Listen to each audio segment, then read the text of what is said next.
Filler வைக்க ஆசை அப்படின்னு நம்மளும் பல தடவை சொல்லியிருக்கிறோம் சிறகடிக்க ஆசை சீரியலை பற்றி.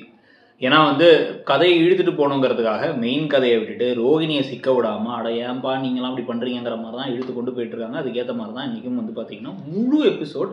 இந்த எபிசோட தூக்கிட்டிங்கன்னா அந்த கதையிலேருந்து மாற போகிறதில்ல. ஆனால் அது ஒரு ஃபன் ஜாலியாக இருக்கா பாருங்கள் அப்படிங்கிற மாதிரி ஒரு எபிசோடை கொண்டு வச்சுட்டாங்க.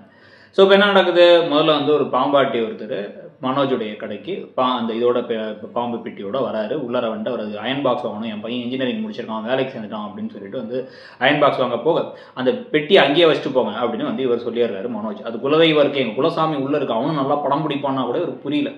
வச்சுட்டு போனதுக்கு அப்புறமா அதை ரோகிணி தெரியாமல் தட்டி விட அதுலேருந்து அந்த பாம்பு வெளில என்ன பண்ணிடுது அப்படின்னா ரோகிணியுடைய பேக்கில் உட்காந்துக்குது. இந்த சமயத்தில் வீட்டில் பார்த்தீங்க அப்படின்னா ப்ராங்க் பண்ணிட்டுருக்காங்க. இந்த பக்கம் ஸ்ருதி இப்போ இந்த ரவியை வெறுப்பேற்றணுங்கிறதுக்காக அவரோட சட்னியில் உப்பள்ளி போடுறாங்க. சமைக்கிறதும் கிடையாது, ஒரு வேலையும் செய்கிறது இல்லை வீட்டில். மீனா தான் எல்லா வேலையும் செய்கிறாங்க. மீனாவுக்கு பாவம் மட்டும் பார்த்து 4 வசனம் சப்போர்ட்டிவாக பேசுகிறாங்களே தவிர ஒரு உதவியும் ஆக்சுவலாக பண்ணுறதில்ல, கற்றுக்கிறது இல்லை. ஆனால் சமைச்சு வச்ச சாப்பாட்டில் மொத்த சாப்பாட்டில் யாராவது போய் உப்பள்ளி போடுவாங்க. இன்னும் யாராவது சாப்பிட வர வேண்டியது அவங்க தானே உப்பு சாப்பிடணும். அப்போ மீனா செஞ்சதெல்லாம் வீணாயிடுச்சு இல்லை, அதை பற்றி எந்த கவலையும் இருக்க மாதிரி தெரியல. அதை ரவி உடனே சாப்பிட்டு என்ன பண்ணுறாரு அப்படின்னா வேணுன்னே சோப்பை கொண்டு போய் அந்த டோர் மேட் கீழே வச்சிடறாரு. அதில் அவங்க வழிவிட்டு விழுந்துடுறாங்கன்னு விஷயங்கள்லாம் நடக்குது.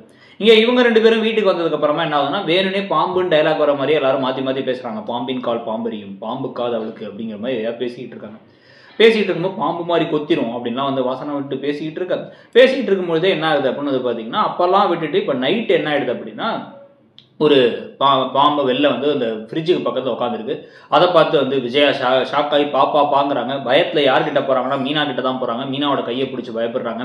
எல்லாரும் வந்ததுக்கப்புறம் பாம்புங்கிறத பார்த்து அந்த சமயத்தில் ஏற்கனவே பகலில் அந்த பாம்பாட்டி கால் பண்ணி பாம்பாட்டி பாம்பை தொலைச்சிட்டாரு, தேடி பார்த்து நம்ம ஷோரூமில் எங்கேயுமே இல்லைன்னு சொல்லிட்டாரு அப்படிங்கிற தகவல் வேறு வந்துருச்சு.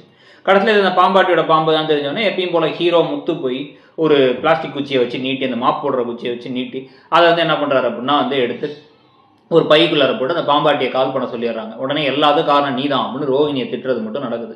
இதில் சரி ஓகே, இந்த எபிசோடாக தனியாக பார்க்கும்போது நீங்கள் தான் பார்க்குறீங்க, ஏதோ நடந்துச்சுங்கிறத வச்சுக்கலாம். ஆனால் அதுக்குன்னு மெயின் கதையை நகர்த்தாமல் மெகா சீரியலை கொண்டு போகணுங்கிறதுக்காக புது கதாபாத்திரங்களை சேர்க்கறது அது ஒரு பக்கம். இன்னொரு பக்கம் பழைய கதாபாத்திரங்களை செய்ய வேண்டிய வேலையை தவிர மிச்சம் எல்லா வேலையும் செய்ய வச்சுட்டு இருக்கீங்களே, அதெல்லாம் ஏன், எதுக்கு, உங்களுக்கு என்ன தோணுது அப்படிங்கிறத சொல்லுங்கள். தேங்க்யூ.